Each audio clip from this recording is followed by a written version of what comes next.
పాపాన్ని కప్పుకునే విషయంలో చాటింగ్లు చేస్తారు, డిలీట్ చేసేస్తారు. ఫోన్లు చేసుకుంటూ ఉంటారు, ఎవరెవరికో డిలీట్ చేసేస్తూ ఉంటారు. వాళ్ళు చూస్తే వీళ్ళు చూస్తే ఏమనుకుంటారు? పాపాన్ని కప్పుకోవడం కదా. పాపం చేస్తారు, ఒప్పుకుంటారా?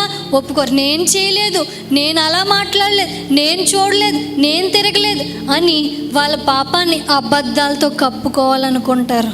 పాపం చేశాను అని అనుకోరు. టీవీ చూస్తారు, అప్పటిదాకా సినిమా చూస్తారు, వెంటనే ఛానల్ మార్చేస్తారు, కప్పేసుకుంటారు పాపాన్ని. ఫోన్లో అప్పటిదాకా ఏవేవో చూస్తారు, ఎవరైనా చూసేస్తారు, హిస్టరీ క్లియర్ చేసేసి మరలా ఏదో పెట్టేస్తారు దేవుడిది. పాపాన్ని కప్పేసుకుంటారు దేవుడికి దూరంగా ఉన్నవాళ్ళు. అలాంటి వాళ్ళకి మనశ్శాంతి ఎక్కడ దొరుకుతుంది?